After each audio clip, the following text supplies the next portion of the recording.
इस वीडियो में हम बात करेंगे सुकार की अर्गोनॉमिक्स। ठीक है, सुकार की अपने अपने कार्यस्थलों पर कार्य करते समय लोगों का किया जाने वाला अध्ययन है। ठीक है, ताकि व्यवसाय संबंधी आवश्यकताओं को कार्य करने की विधियों को, इस्तेमाल किया जाने वाले औजारों को, पर्यावरण को ध्यान में रखते हुए लोगों के जटिल अंतर संबंधों को समझ सके। अर्गोनॉमिक्स दो ग्रीक शब्दों से मिलकर बना है, काम, ठीक है, इर्गोन और नॉमिक, प्राकृतिक और काम, नियम। इसे मानव कारक अभियांत्रिकी भी कहा जा सकता है। संक्षेप में अर्गोनॉमिक्स के कर्मचारियों के अनुरूप कार्य परिवेश बनाने में प्राथमिक लक्ष्य के साथ कार्य का अध्ययन करना ही इस प्रकार के कार्य का परिस्थिति उत्पन्न करने का उद्देश्य है कि ये कार्य परिस्थिति मानव स्वास्थ्य के लिए खतरनाक तो नहीं है, कर्मचारी कार्य बल और स्वीकार्य होती है और निर्गम उत्पादकता के लिए भी अनुकूल होती है। सुकार के मानव की मशीन का सामंजस्य है, उसे मानव और उसके कार्य के आपस में अनुकूल सामंजस्य जिसमें लाभ को मानव क्षमता स्वास्थ्य कल्याण के रूप में मापा जा सकता है। उसे प्राप्त करने के लिए मानव जैविक विज्ञान अनुप्रयोग को अभियांत्रिकी विज्ञान के साथ शामिल किया जाता है।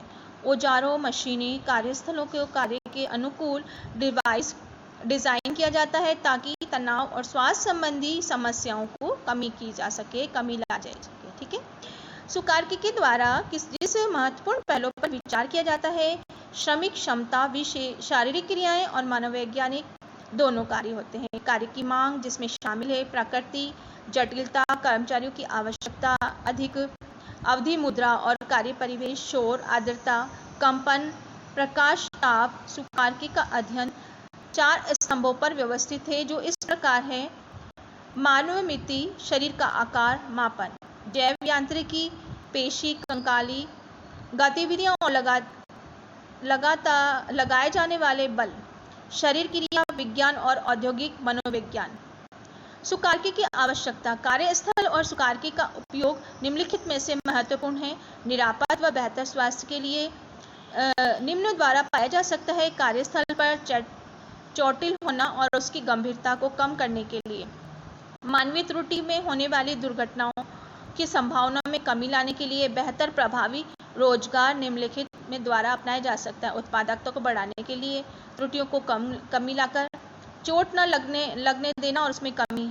ठीक है, रोजगार प्रभाविता में वृद्धि द्वारा, सुविधाजनक कार्य परिस्थितियों के द्वारा, रोजगार संतुष्टि में वृद्धि करके। एर्गोनॉमिक्स श्रम दक्षता शास्त्र एक प्रभावी उत्पादकता उपकरण है जो निम्नलिखित बिंदुओं पर संशोधित हुआ है: कार्यस्थल, वर्क स्टेशन, कार्य केंद्र डिजाइन, कार्य डिजाइन, कार्यविधि का डिजाइन, उपकरण डिजाइन, सुविधा और वातावरण। सुकारकी के लाभ क्या होंगे? चोट और दुर्घटना को जोखिम को कम करता है, उत्पादकता को बढ़ाता है, त्रुटियों को कम करना, कार्य दोबारा करने की आवश्यकता को कम करना, दक्षता को बढ़ाना, खराब स्वास्थ्य, दुर्घटनाओं, तनाव के कारण होने वाली अनुपस्थिति को कम करता है, कर्मचारियों के मनोबल को बेहतर बनाता है। सुकारकी का महत्व एक साधारण उदाहरण द्वारा दर्शाया जा सकता है। एक व्यक्ति किसी कुर्सी को श्रम प्रभावी की सुरक्षा के मापदंड पूरा नहीं करता है पर बैठकर दफ्तर का कार्य करता है तो उसे व्यक्ति की पीठ में दर्द हो सकता है। सुकार के सिद्धांतों के अनुसार यह आवश्यक है कि कुर्सी की ऊंचाई व स्टैंड कार्य करने वाले व्यक्ति की ऊंचाई उसके शरीर का आकार के अनुसार समायोजित करने हो सके। कुर्सी की टांगों की संख्या कुर्सी के आकार के अनुरूप होना चाहिए ताकि व्यक्ति गिरे नहीं। सुकारकी में किसी हस्तक्षेप को उत्पादकता पर पड़ने वाले इसके प्रभाव को रोशनी में देखना चाहिए और श्रेष्ठ श्रम प्रभावी की समाधान सामान्यतः उत्पादन को बेहतर बनाने, सरल रूप में अनावश्यक अथवा बेढंगी मुद्रा में काम न करने और परिश्रम में कमी न करने के कारण दिए गए कार्य लगने वाले समय में पूर्व ही काम पूरा हो सके। इस प्रकार उत्पादकता भी बढ़ती है। किसी भी कार्यस्थल के लिए निरापद उत्पादनकारी परिवेश बनाना अत्यंत ही आवश्यक होता है। कर्मचारी किसी भी संगठन के लिए बहुमूल्य घटक होते हैं। जब किसी कार्य को उन कर्मचारियों की क्षमता से मिला लिया जाता है तो उस कार्य को करेंगे। जब तक वो कम गलतियां करेंगे, अपशिष्ट भी कम उत्पन्न होगा। सुकार्की के डिजाइन का ध्यान देने में देखा गया है कि वह कर्मचारी जो उत्पादकता और उसके संगठनों में बने रहने की प्रभाविकता बढ़ती है। अब हमने विस्तार से विभिन्न रोजगार संबंधी पहलों पर विचार किया है जो जीविका और उत्पादकता वाले व्यवसायिक कैरियर के अनुरूप। अब यह आवश्यक है कि स्वरोजगार, व्यक्तिगत उद्यमिता की आकर्षक संभावनाओं को भी सीधा ध्यान दिया जाए। स्वरोजगार और नव प्रवर्धनकारी उद्यमिता चुनौतीपूर्ण, आकर्षक, अत्यंत लाभप्रद हो सकती है। अतः संतोषजनक जीविका निर्माण के लिए उन पर ठीक से भी ध्यान दिया जा सकता है।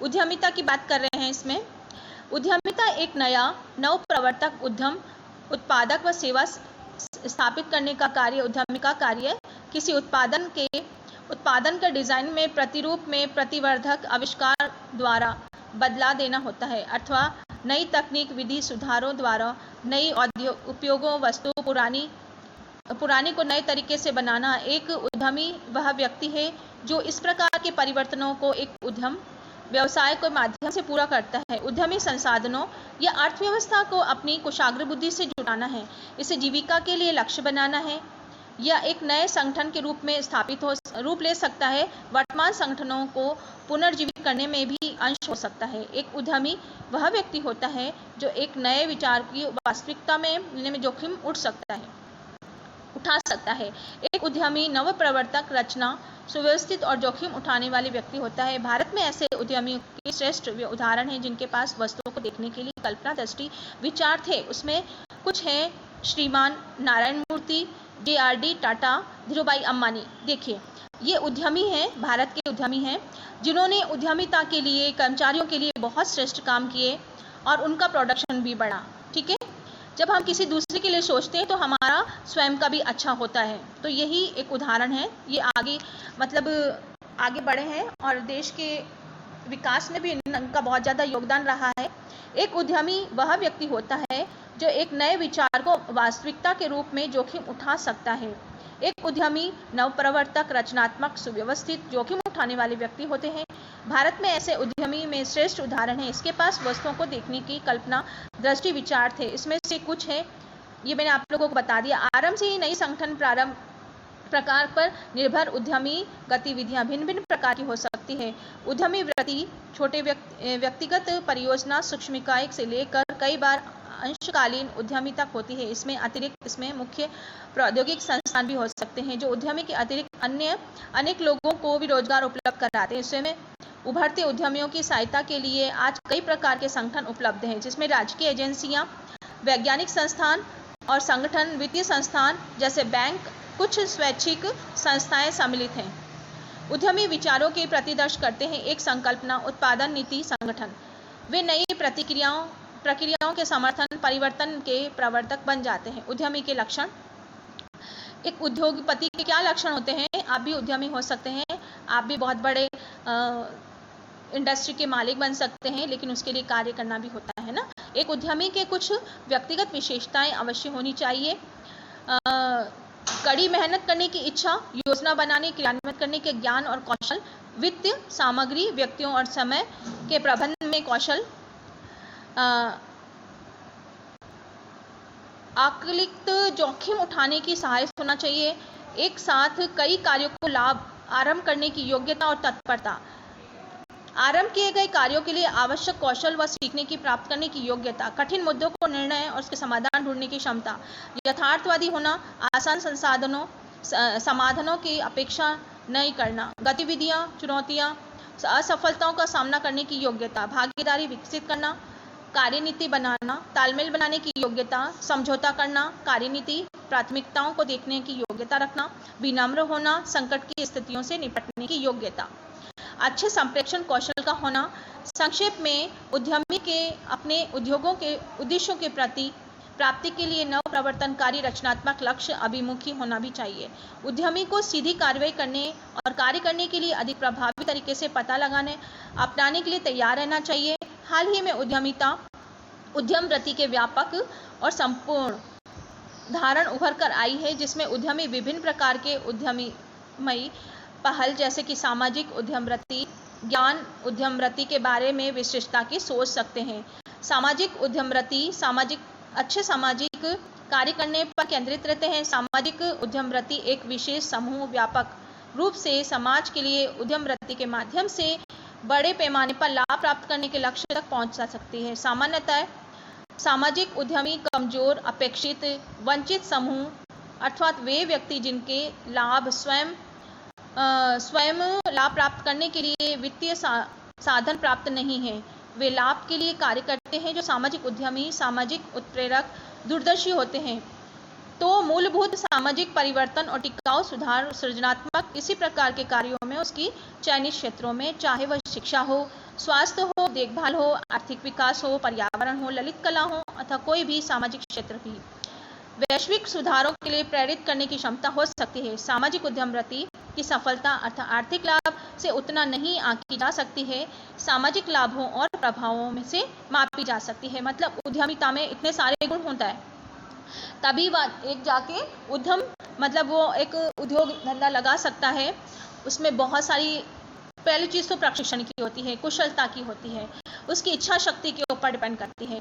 6 से 8 बच्चों के समूह बनाएं और बेरोजगारों के मुद्दों पर समूह के बीच में चर्चा का आयोजन करें। चर्चा और प्रस्तुतिकरण। क्या आप किसी को जानते हैं जो बेरोजगार है?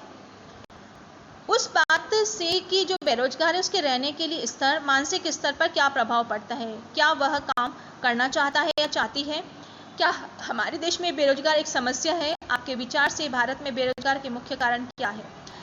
सरकार स्थानीय व राष्ट्रीय इस समस्या के लिए क्या करती है? समस्या के समाधान के लिए आप क्या सुझाव दे सकते हैं? ये हमारा लेसन आज पूर्ण हुआ है बच्चों। इसमें ये 52 पेज का एक लेसन था, फर्स्ट लेसन है ये।